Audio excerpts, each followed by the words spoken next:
I'm Jem Hawkes and today I'm showing you some beautiful beads from Jessie James in the Believe You Can butterfly mix. We're going to have a look at those on the table now and see just what you get in this gorgeous collection.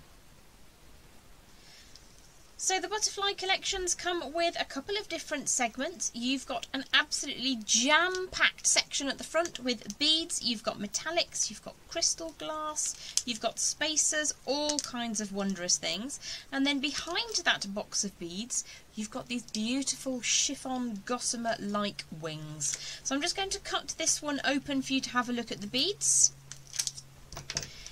I've got so much left over from making my project that you've got everything here still to play with if you make the entire piece that we're going to look at together in just a moment. So let's have a quick look at the beads that you get in this front section. So many beautiful beads to work with. We've got some charms as well. You've got this gorgeous painted butterfly charm. It's like enamel on the front and then textured metallic on the back. Really good solid loop across the top. And then you've got She Believed She Could, So She Did, which is lovely. We have also got a great collection of spacers.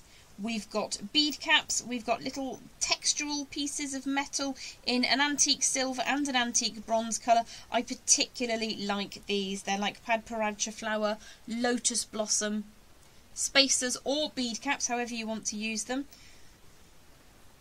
They're really, really cool. I love those. You've also got these huge, chunky, hammered effect pads in a silver tone, as well as these gorgeous, smoky, but almost an AB coating over the top of those. You've got teeny, tiny spacer beads with rhinestones. You've got these very almost Art Deco effect spacers as well. So lots and lots of metallics, lots and lots of crystals. So much in the one. And then you get a pair of these as well. Let's get that out of the way. So they are really beautiful value packs to work with, and this particular one is called Believe You Can. So why don't we have a look now at the thing we're going to work towards creating together today. So this is the butterfly inspired bead bar necklace we're going to work towards together today using Believe You Can. It's a lovely collection, whether or not you choose to use the gossamer wings. I adore these enamel charms as well. They are really, really gorgeous. So I'm going to show you the central bar. I'm going to show you one of these side pieces and also how to load that all onto a central bar. So let's have a look at the beads I've chosen from that collection to work with today.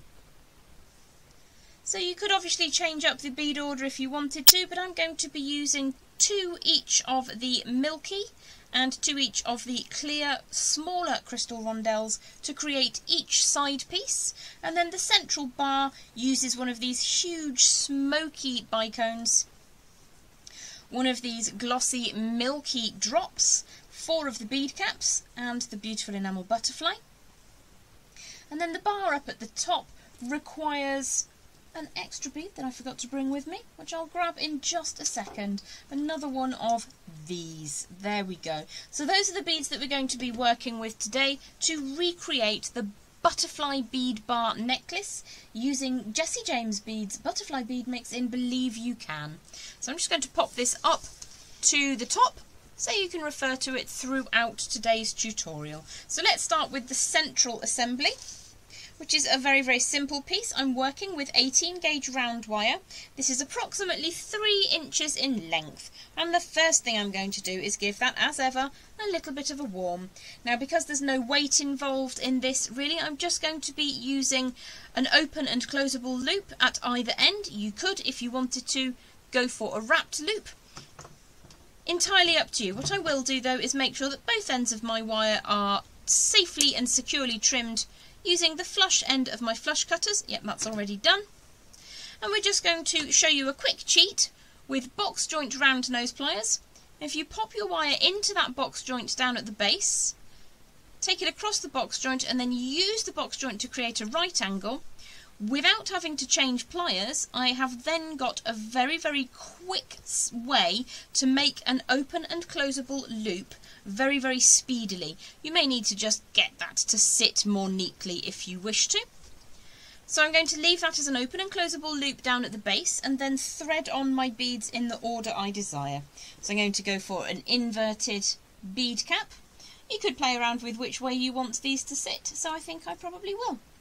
Let's pop these on, and then we're going to go for a second selection, bead cap, and then the bicone, and then another bead cap. If you want to go for wrapped loops, I'll show you what the wrapped loop situation is up at the top there. So I will find the loop down at the bottom, coming towards me rather than flat to the desk. Allow myself a little bit of space up at the top before turning a right angle. That little bit of space will allow us to wrap around the core of that wire. So let's take those round nose pliers and twist and turn them until we get the first half of that loop shape, like so. And then we're going to draw around the rest of the wire until it crosses that angle where we first started. So you could do wrapped loops at both ends if you want to. I'm just showing you both of them so you can choose. And as long as you get one good circle around that core wire with the tail, then you can just trim that excess away. That's just going to drop down to the desk for a second. And I need to tidy that up slightly. So I'm just going to draw that end tightly against the core wire, like so. And if I hold it by the open and closable loop down at the bottom, what you'll see is that they need to be in the same orientation. So I can see the access point of the wrapped loop up at the top and the access point of that open and closable loop down at the bottom are in the same orientation. So if I just open the open and closable loop like so, opening it like a jump ring, we're going to add in that beautiful painted butterfly and then close that open and closable loop back up. Now they are useful in jewellery to use as long as you find the tail of your wire touches that angle in the middle. You can give that a bit of a squeeze and you know you've got a nice, good, strong drop to work with. So the next thing that we're going to work on creating is one of these side segments. So if I pop this up to the side for now. So for the second part of the tutorial, I'm going to show you how to make this. So I'll show you that more closely on the board in just a second. We're only using 4 beads. They're the rondelles, 2 of the milky opal and 2 of the clear. They both have a beautiful AB type coating on them that gives them a beautiful sparkle. If you wanted to make one of these and use it as a pair of earrings, I think they're really pretty by themselves. But today we're making them as a bead bar necklace. So let's get back to our Jessie James butterfly bead mix in Believe You Can down on the board. So for this second part of our tutorial today, I'm again using 18 gauge round wire. I have approximately 7 inches or so. Now when you're making earrings or when you're making book matched sections in another piece of jewellery, it's ideal to make them small moment by small moment. So what I would do if I was making these side by side is start off with the coil, make sure that my coil was equal, pop my first 2 beads on and then turn an angle out to the side and do that on the second assembly. So we do this in piecework and then everything tends to look a little bit more similar, a little bit more symmetrical. If these are earrings that you're making, then they're on the other side of the head. It doesn't really matter if they're not identical, but when they're quite close to each other, it makes sense to give it a little extra time. So I'm going to start by creating a coil which wraps 1 and a little bit times around. So I'm using round nose pliers quite close to the end of the tip of the pliers and the very end of the wire. And I'm going to continue now wrapping around in a circular formation. I'll just offer that up to the second piece. I can see I need to go just a little bit further to try and match that a little bit. And then I'm going to swoop that wire around gently. So it's not a perfectly straight line coming away from that coiled section. I'm going to add in, first of all, one of my milky opal AB coated colour faceted crystal rondelles, and then a transparent or a clear crystal rondelle, also with a lovely coating. So I just want to check that the angles are looking good. They're not far off, I'm quite happy with that. When I'm working with crystals or with gemstones, what I want to do is always protect my beads. So I'm going to pop my pliers just above that crystal rondelle. You can see hopefully there's a tiny, tiny gap between my pliers and the bead itself. And what I'm going to do is push firmly away. Now my pliers are acting as a buffer between the wire coming back and the crystal, and there's that little space that we've left, therefore there's no pressure going onto that bead and we can keep it nice and safe. What I'm looking for is for that angle to come really firmly back down, like so, before I can start putting a nice smooth edge into it. Now you may use ring bending pliers, you might like to use a round form. I'm just going to kind of wing it and try and get those two to be as similar as possible. What you can do is continually offer that up and see if you're happy with your angles. Sometimes it's the angle and not the dimension of the wire that needs a bit of work. That needs to come back up a bit tighter. That's looking pretty good. So I'm going to start moving that back away before I fine that angle up with my pliers. So I want a fairly firm little bend in the wire just there to create that tiny kick on the end of the design. And then I'm going to push the wire back along in the same direction. And move that out of the way slightly. We'll have a clearer idea of what we're doing individually. So we've got quite a deep arc coming down up to a little turnaround. And then we want a nice smooth arc up over the top. And I'm drawing the wire smoothly back towards an imaginary core line. So the beads are set onto the core wire. If you imagine that line continues up in a straight line, what we want to do is stay just slightly to the right of that. So I'm going to pop the pliers in quite tightly and then push the wire firmly back away like so. And we want those two sections of wire to touch, but we do need that nice looping shape in the middle. So I'm going to now try and replicate that section in reverse. Now what you can do if you want to is have a template written in black marker pen on white paper, and then you can chase that all the way around with the wire. It's not a Jem Hawkes tutorial if I don't knock the beads flying, as lovely as they are. What I'm going to do is just go by eye and try to get a reasonably good facsimile of the first design. So I've got the swooping arc, so I need to put that little kick on the end, bring that wire back down quite firmly. I'm going to turn my pliers around, grip just the very end, and then draw that wire up quite sharply. So we need to mirror image in this section. So I'm going to use my thumb again to generate a slightly more deep swooping action. So we've got a gentle arc here and a much more bowl-shaped dip on the top and the bottom. And then I'm going to pop those pliers back in and draw the wire sharply upwards. And that needs to be a continuation of that imaginary core wire line. If it's not quite tight enough, you can just slightly fine that up, bearing in mind we're now going to add in our second set of those beads. So I'm going to replicate the design that I have on the other section.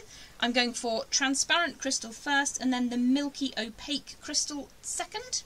What we're going to do then is finish off with a wrapped loop up at the top. What you may notice is that this section is slightly larger than that one, and that is on purpose because once they're in position you'll see that they don't look quite right. So measuring as you go is really smart. So let's finish up with a wrapped loop up at the top, scooch those over to the side, and what I'm going to do is draw the wire sharply towards me, wrap around a round form. You can see that my pliers have left me with a little gap, and we're just going to wrap a couple of times in that. Again, we're being very careful to make sure that we don't put any pressure on glass crystal beads. We don't want them to shatter. Not only is it a loss of a pretty commodity, you don't want to catch that with your fingers. So I'm just going to take that tail all the way around once and a second time, and then we can just tighten that up slightly, very cautiously using the smooth side of my pliers closest to the bead. And then I need to find where I've abandoned my cutters from earlier, trim that away as close as we possibly can. Let's get those pliers right in, trim that last little bit away, and then we need to make that nice and smooth. So if you are doing this, ideally section by section, both sides at a time, you can measure it much more carefully. So what I will then do is just pop the assembly into position as I created it earlier. So we'd have the two matte dark beads either side of that central bar drop, and then these beautiful almost imperial smoky beads either side, again faceted rondelles. The whole collection is very thoughtfully curated, and then all you'll do is pop that onto a bar of wire wrapped loop on either end, no flourishes because there's enough flourishing going on elsewhere. You can see I inverted the bead order. You could use any of the beads that you get in this beautiful collection. And that again for your reference is the Jessie James Beads Butterfly Bead Mix in Believe You Can. So that is the Jessie James Beads Butterfly Bead Mix in Believe You Can. We've created a lovely bar necklace today with butterfly undertones, I suppose. I hope that you've enjoyed today's tutorial. I teach with Jessie James Beads on Facebook, which goes live at, let me think, it's noon Eastern Standard on a Saturday, which is 5 PM British time. And if you also want to follow me here on YouTube on my own Jem Hawkes channel, I release a video tutorial every Sunday, 4 PM British time, which is 11 AM Eastern. If you fancy a like and a subscribe, it always helps the channel. Have yourself the most beautiful day, and I look forward to seeing you again very, very soon. Bye for now.